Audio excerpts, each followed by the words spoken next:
सुबह सुबह सूरज की पहली किरण के साथ ही आंगन में एक जानी पहचानी हलचल शुरू हो जाती थी।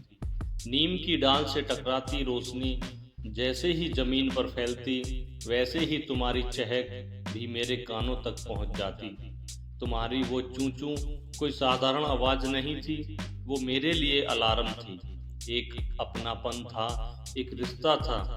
हर रोज उसी आवाज से मेरी नींद खुलती और हर रोज लगता जैसे कोई अपना आकर कह रहा हो, कब तक सो रहे होगे, सुबह हो गई है।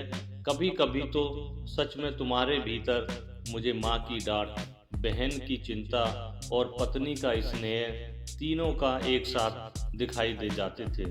बस एक फर्क था, तुम कभी ये नहीं पूछती कि चाय लाऊं, शायद पूछ भी लेती अगर मैं तुम्हारी भाषा समझ पाता।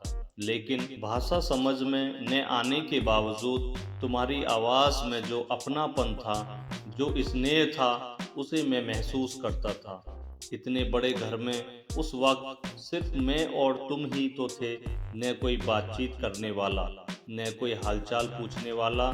शायद यही अकेलापन था जिसने हमारे बीच एक ऐसा रिश्ता बना दिया जिसमें शब्दों की जरूरत ही नहीं थी। एक मूक संवाद जो हर सुबह, हर शाम, हर नजर के साथ गहरा होता चला गया। आंगन की दीवार में बना वो छोटा सा छेद जिसमें तुम्हारा घोंसला था, मुझे बहुत लुभाता था। कई बार मन करता था कि मैं भी उसी छोटे से घोंसले में घुस जाऊं, तुम्हारे पास बैठकर तुम्हारी नजरों से दुनिया देखूं। देखूं कि क्या दुनिया तुम्हें भी उतनी ही बेरहम लगती है जितनी मुझे लगती है, या फिर तुम्हारी दुनिया सच में मुझसे कहीं ज्यादा सुकून भरी है। तुम उस छोटी सी दुनिया में कैसे इतनी खुश रह लेती थी मेरी चिड़िया। मुझे तो इतनी बड़ी दुनिया में भी दम घुटता है, ऐसा लगता है जैसे घर की चार दीवारी रोज थोड़ी और सिकुड़ रही हो और मैं उसके बीच पिसता जा रहा हूँ।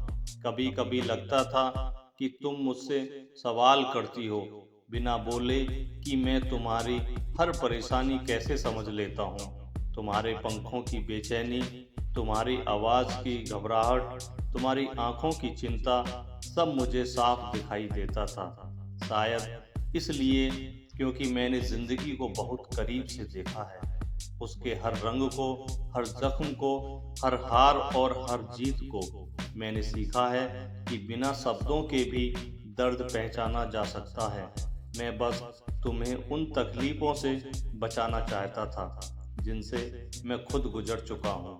तुम्हें देखकर लगता था कि कम से कम इस आंगन में कोई तो है जो अभी भी मासूम है, जो अभी भी दुनिया की साजिशों से दूर है। और फिर एक दिन तुम चली गईं। मुझे पता है ये जाना तुम्हारे लिए खुशी का था, तुम्हारा अपना परिवार हो गया था, तुम्हारी अपनी दुनिया बन गई थी। मुझे तुम्हारे लिए खुशी भी हुई और उस पल भीतर कहीं कुछ टूट भी गया। आंगन का सन्नाटा अब और ज्यादा बोलने लगा। वो कोना जहाँ तुम चहकती थी अब उजाड़ सा हो गया। सुबह अब भी होती है, सूरज अब भी निकलता है, लेकिन नींद से जागने कोई नहीं आता। मैं आज भी आदतन आंगन में चावल के कुछ दाने रख देता हूँ, बर्तन में पानी भर देता हूँ। दिल जानता है कि तुम शायद लौटकर नहीं आओगी, लेकिन उम्मीद अभी भी जिंदा है। शायद किसी सुबह, किसी पल वो अनकहा रिश्ता तुम्हारे फिर यहाँ खींच लाए। जाने वाले तो चले जाते हैं, अपनी जिंदगी में आगे बढ़ जाते हैं, लेकिन जो पीछे रह जाते हैं उनके लिए समय जैसे ठहर सा जाता है।